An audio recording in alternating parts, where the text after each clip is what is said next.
আসসালামু আলাইকুম। আমাদের টেকবিডি 2.0 ইউটিউব চ্যানেলে আপনাদেরকে স্বাগতম।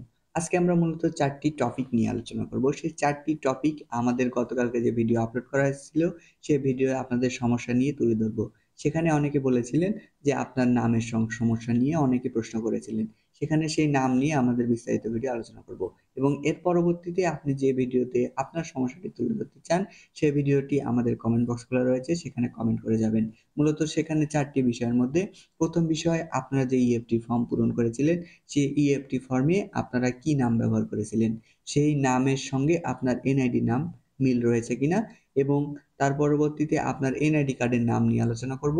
এর পরবর্তীতে আমরা মোস্ট সমস্যা যেটি আপনার সেটির সঙ্গে ব্যাংক অ্যাকাউন্টের তথ্য মিল রয়েছে কিনা সেটি দেখাবো, এবং এর পরবর্তীতে আমরা যে ইএফটি ফর্ম সেটির সাথে কিভাবে পূরণ করতে হবে তা নিয়ে বিস্তারিত আলোচনা করব।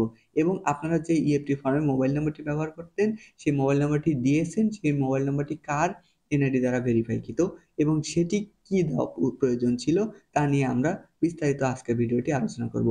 আপনারা ধৈর্য সহকারে আমাদের ভিডিওটি একটু দেখতে থাকুন এবং আমাদের এই চ্যানেলে ইএফটি সম্পর্কিত সকল সমস্যার সমাধান পেতে আমাদের কমেন্ট বক্সে আপনার সমস্যাটি বলে যান। আমরা তা নিয়ে পরবর্তী ভিডিওটি আলোচনা করব। চলুন কথা না বাড়িয়ে আমরা আজকে ভিডিওটি শুরু করি। তো ভিডিও শুরু করার আগে পূর্বে ছোট্ট একটি রিকোয়েস্ট, আমাদের এই চ্যানেলটি অবশ্যই সাবস্ক্রাইব করে নোটিফিকেশনটি অন করে রাখবেন, যাতে আমাদের পরবর্তী সমস্যার ভিডিওটি আপনার সামনে সর্বপ্রথম চলে যায়। চলুন আমরা সেটি বলার আগে আমাদের কম্পিউটার স্ক্রিনে চলে যাই। তো চলে আসলাম আমাদের কম্পিউটার স্ক্রিনে। আজকে আমরা মূলত 4টি বিষয় নিয়ে আলোচনা করব। প্রথমটি হলো ইএফটি ফর্ম নেম, দ্বিতীয়টি ব্যাংক অ্যাকাউন্ট নেম এবং সার্টিফিকেট নেম প্লাস আপনাদের মোবাইল অ্যাকাউন্ট নাম্বার। মূলত আপনারা যে ইএফটি তথ্য আপডেট করেছে, এখানে এই 4টি বিষয় মোস্ট ইম্পর্টেন্ট একটি বিষয়। মূলত এই 4টি বিষয়ের মধ্যে যদি যে কোনো একটি গরমিল থাকে, তাহলে আপনার বেতন ইএফটিতে আপনার ব্যাংক অ্যাকাউন্টে প্রবেশ করবে না। আপনার এই স্ট্যাটাসটি যতই ওকে হোক, পরবর্তীতে আপনার সেই স্ট্যাটাসের পাশে আরো একটি স্ট্যাটাস দেখাবে, সেখানে আপনার সেই সমস্যাটি উল্লেখ করবে। প্রথমে আমরা দেখে নিই EFT form name. EFT form name বলতে বোঝায় এখানে আপনারা যদি আপনাদের ইএফটিতে আপনারা যে ফর্মটি আমরা একটু দেখে নেই, তারপর আমরা বিস্তারিত কথা বলি। এই ছিল মূলত ইএফটি ফর্ম। এখানে আমরা এইভাবে আমাদের আবেদন প্রক্রিয়াটি সম্পন্ন করেছিলাম, যেখানে আমরা ইএফটি তথ্য হালনাগাদের জন্য 2টি ড্যাশবোর্ড দেখতে পেয়েছি এবং সেখানে বাম পাশে যে ড্যাশবোর্ড ছিল এবং ডান পাশের যে ড্যাশবোর্ড ছিল, সেখানে 2 রকম তথ্য ছিল। একটি বাম পাশের ড্যাশবোর্ডের তথ্য ছিল এমপিও ডাটাবেস বিদ্যমান তথ্য, অর্থাৎ আপনারা যে এমপিও শিটটি রয়েছে, সেই এমপিও শিটে যে বিদ্যমান তথ্যগুলো সেগুলো বাম পাশের ড্যাশবোর্ডে শো করেছে, এবং ডান পাশের ড্যাশবোর্ডটিতে আমাদের নতুনভাবে কিছু তথ্য পূরণ করে দিতে হয়েছে। সেই পূরণকৃত তথ্যটি হলো আমরা আজকের এই ভিডিওতে সেটি বিস্তারিত আলোচনা করি। সেই পূরণকৃত তথ্যের মধ্যে আমাদের 4টা মোস্ট ইম্পর্টেন্ট বিষয়, সেটি হলো আমাদের ইএফটি ফর্ম নেম। মূলত আমরা এখানে যে ফর্ম নেমটি ব্যবহার করেছিলাম, যেমন ইন্ডেক্স, এখানে আমাদের শিক্ষক কর্মচারীর নাম, স্ট্যাটাস ওকে, স্ট্যাটাসের পরবর্তীতে যে নামটি ব্যবহার করেছিলাম সেটি হলো ইংরেজি নেম। যেমন সেক্ষেত্রে আমি একটু বলি, আমরা 4টি বিষয় একটু বলি। ইএফটি নেম ফর্ম, যেমন আমি আমার নাম দিয়ে বোঝাচ্ছি, আমার নাম এমডি সোহেল রানা সোহান।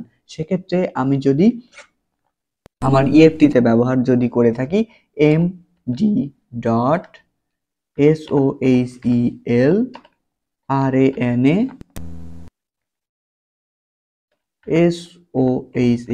মূলত এমডি সোহেল রানা সোহান। এখানে আমি একটু ছোট করে নিচ্ছি, এমডি সোহেল রানা সোহান। এটি মূলত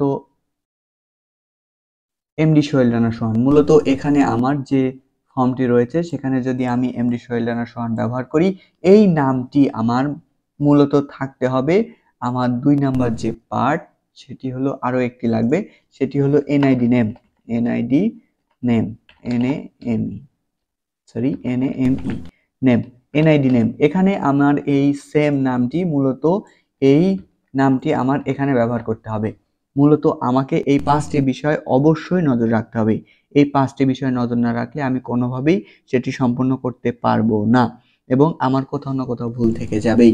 মূলত আমি বলি, আমাদের যে এই নেমটি রয়েছে, এই নেমটি মূলত আমাদের সব জায়গাতে ব্যবহার হবে।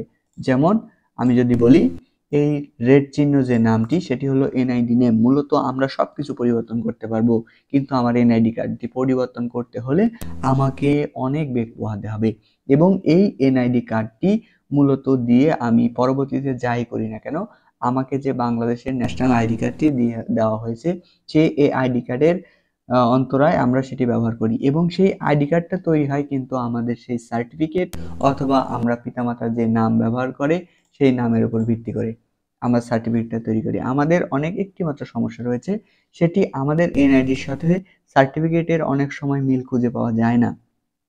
এই কারণে আমাদের অনেক রকম সমস্যা সৃষ্টি হয়।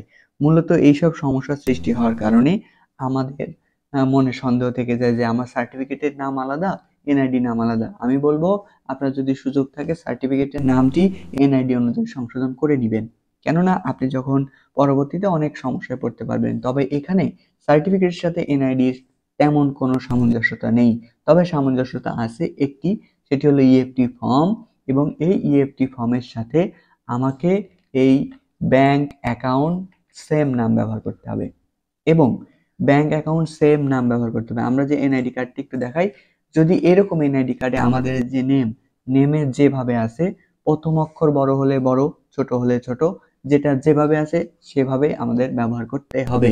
এবং এর পরবর্তীতে আমি আরেকটু বলি, আমাকে এই এমডি সোহেল রানা সোহান এই ব্যাংক অ্যাকাউন্টের সেম ব্যবহার করতে হবে। যদি আমি এখানে বলি, এখানে আমার নামের এমডির পরে ডট আছে, তারপরে এমডি সোহেল রানা সোহান আছে, কিন্তু আমার ব্যাংক অ্যাকাউন্ট নেমে আমার নামটি এটি ছোট অক্ষরে আছে, ডি ছোট অক্ষরে আছে, এস এর পরে সব ছোট অক্ষরে আছে। আমি যদি বলি, এখানে যদি এস এর পরে সব ছোট অক্ষরে আছে,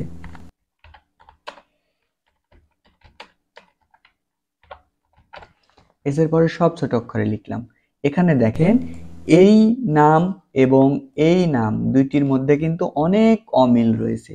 সেখানে নামের স্পেলিংটা আমার এক হতে পারে, কিন্তু এখানে এমডি সব বড় হাতের, এখানে এসে এমডি এম বড় হাতের, ডি ছোট হাতের, এবং দেখেন এমডির পরে এখানে আমার স্পেস নাই, লেখা আছে, এখানে যদি আমি স্পেস দিই সেটাও কিন্তু সমস্যা। মূলত আমি বলবো, এখানে যদি আপনি বাড়তি একটা স্পেসও ব্যবহার করে থাকেন সেটি আপনার সমস্যা।